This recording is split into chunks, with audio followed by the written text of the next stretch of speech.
Hei, hei, hei! Salutare tuturor! Ce mai faceți? Cum sunteți? De când nu mai ne-am văzut? A trecut ceva timp. Sper că sunteți bine cu toții și sănătoși în aceste vremuri dificile. Tocmai ce mi-a ajuns un pachet și aș dori să împărtășesc cu voi și desigur să fac un unboxing. Așa că hai să trecem la treabă. Este complex, sigilat, tot frumos și am zis să nu-l desfac până nu împărtășesc cu voi acest lucru. Desfacem cu o foarfecă.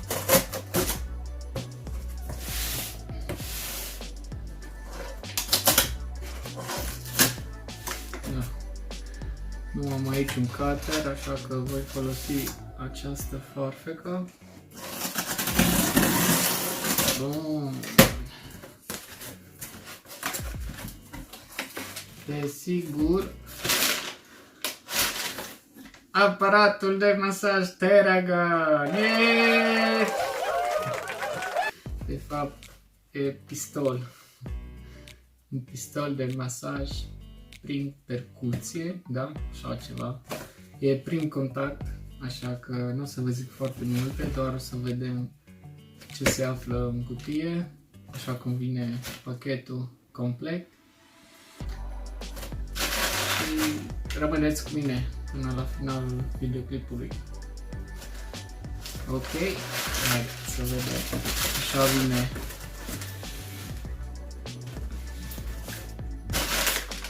În cutie, împachetat, dăm așa deoparte că nu mai avem nevoie de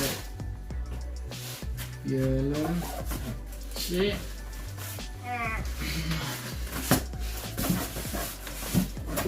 este destul de greuț. Theragun Pro, da? Să vi-l arăt mai de aproape.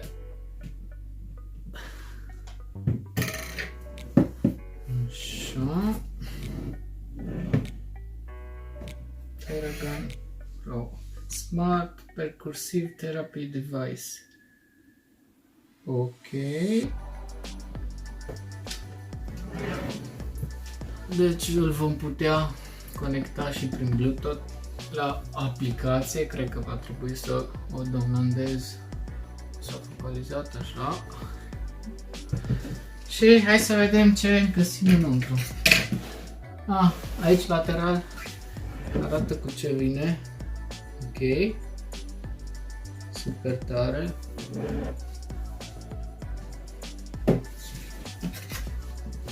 Și bam bam bam să desfacem. Hai să nu zgârâi eu. Da. Așa. Este complet sigilat. Da. Îmi dau folia asta deoparte.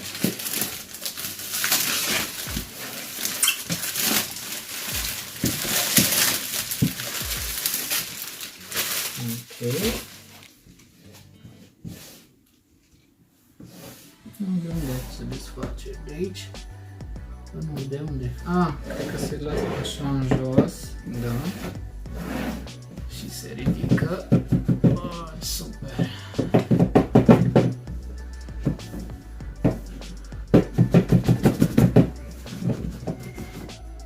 Taram! Ce găsim înăuntru? O geantă, o mapă. Avem o mapă. Foarte fain materialul. Da? Așa. Hai să lăsăm geanta deoparte, să vedem ce avem în cutie. Așa vine cutia. Așa. O story, o istorie, o mică istorie. aparat de masaj a fost construit de Dr. Johnson Wersland. Așa, vedeți și voi.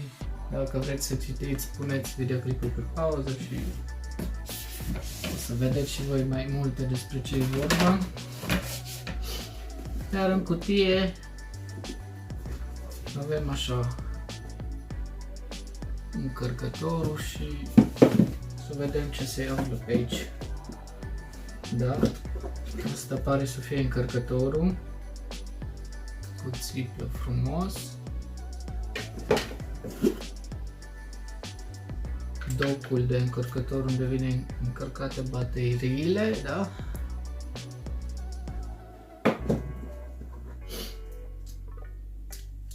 Oh, fine. Nu, stai. Deci asta este încărcător cu trei piciorușe, trifazic, da? Da, avem, am crezut că numai asta vine, dar e și cablu pentru Europa. Ok, super. Da, să scoatem și gentuța, să vedem ce avem aici. În gentuță vine diferite capuri foarte moi, adică nu sunt foarte moi, un fel de plastic dur și puțin moale, fel de spumă, după cum se pare, da? O să le las toate aici așa. Foarte tare. Avem diferite capuri, toate sunt construite din același material. Și aici avem, cred că este pentru părțile mai sensibile ale corpului, depinde unde vrei tu să-ți faci masaj, fel de burete, da? Cred că ăsta se poate da jos și se poate spăla, după care se pune înapoi. Foarte tare. Ok, să lăsăm așa de aici. În geantă nu mai este nimic.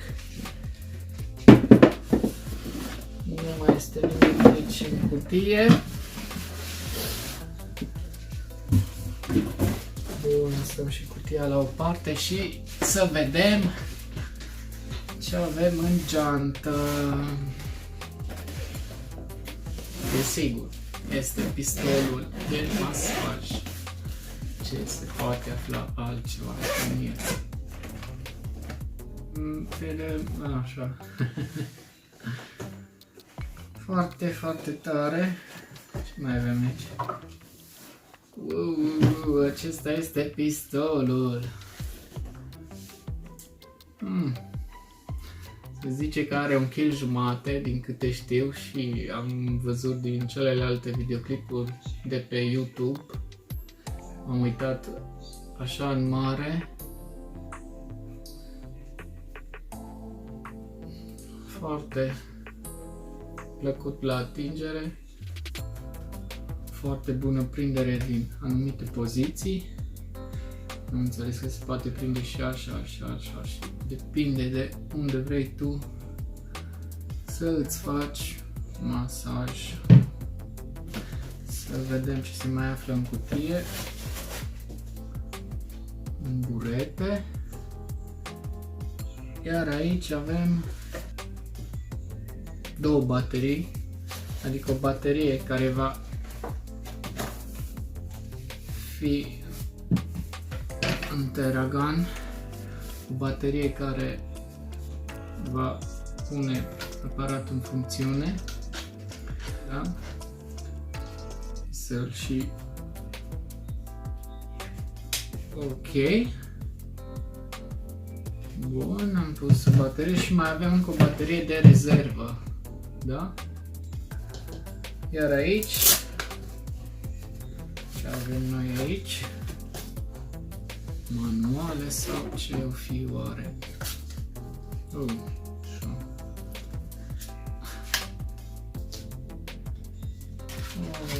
manuale, da, și... Deci, haideți să vă arăt și vouă ce se află. Un mic flare. Avem un sticker. Da. Și mai avem aici. Cred că de aici vom putea descărca aplicația. Un mini manual. Încă un manual. Și probabil va avertizări, tot un fel de manual. Da? Ok, să vedem cum îl punem în funcțiune. Avem aici pasul 1, pasul 2 și pasul 3. Bun, mai departe, haideți să vedem. Am introdus bateria în el. Haideți să-l și pornim. Să pornim de aici așa, pac. Oh, așa.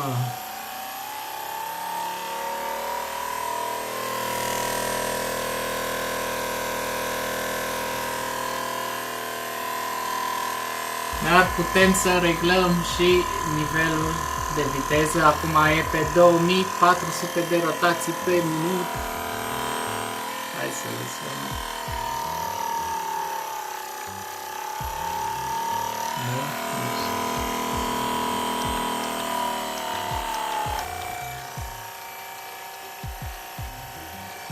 Da? Și se poate până la 1750. Oh. Ok. Hai să vedem și cum se simte.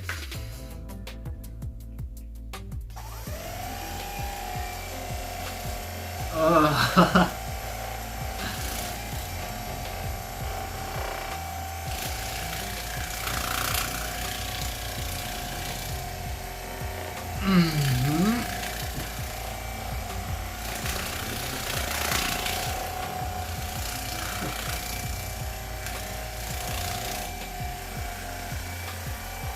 Da.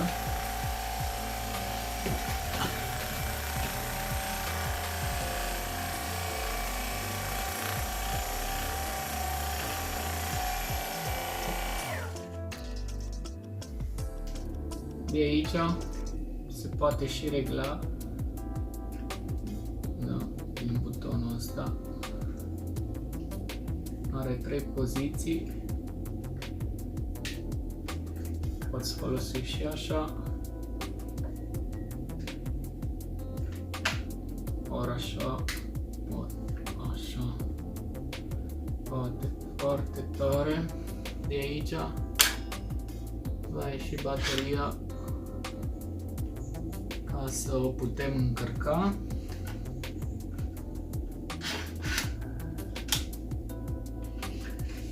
Foarte tare, va trebui să descarc și aplicația pe telefon. Da? Sunt anumite preseturi în aplicație care îți indică cum să-ți faci masaj, da? Ok, ce să vă mai zic? Este folosit și în terapeutică, tratamente de terapie, din câte am înțeles. E practic pentru o recuperare rapidă după un antrenament foarte intens. Eu mai mult de aia l-am luat pentru că, da, febra musculară și cam face apariția, mai ales că sunt începător în antrenamente și am zis că e foarte practic pentru o recuperare rapidă. Plus că se poate folosi și pur și simplu la masaj de relaxare. Am înțeles că este pe aplicație din telefon masaj înainte de a dormi pentru a avea un somn mult mai liniștit. Mai multe ce să vă zic, e și la mine e prim contact. În comparație cu alte produse de masaj, acesta e un pic mai scump, are un preț cam piperat, să zic așa, dar eu l-am prins la reducere în perioada asta. Din câte am înțeles, la preț întreg era undeva la $600, nu știu, 500 de euro. Da, în Europa 500 de euro, iar eu vă las linkul în descriere de unde l-am achiziționat. Poate vă gândiți să vă luați și voi. Capurile astea se poate schimba în funcție de necesitățile fiecăruia. Pur și simplu se trage de aici așa, da? Și schimbăm cu care vrem. Hai să-l încercăm pe ăsta. Ok. Și pornim.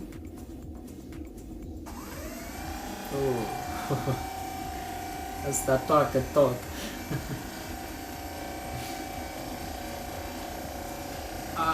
Se simte ca și cum pulsuri. Încercăm și la spate.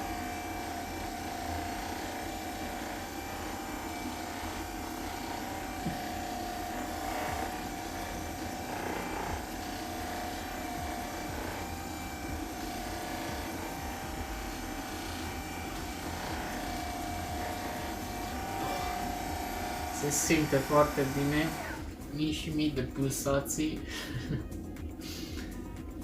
se simte foarte bine și te simți și altfel, desigur. Nu mi-am luat un alt produs de piață care este mult mai ieftin pentru că am văzut și alte videoclipuri și nu zic că ele nu-și fac treaba, dar acesta este profesionist și am zis că dacă tot îmi iau și e și primul pistol de masaj, să încep cu ceva calitativ. Știu că dau un ban și l-am tot timpul. Bun, eu închei. Deocamdată o să închei aici videoclipul. Dacă doriți să mai fac un review la el, nu știu, după o lună, după câteva săptămâni, lăsați comentariile voastre în secțiunea de comentarii. Nu uitați să dați un like dacă v-a plăcut acest videoclip, abonați-vă și la canalul meu și sper să ne vedem mai des, desigur. Ok, rămâneți sănătoși, aveți grijă de voi, toate cele bune, pe curând! Peace!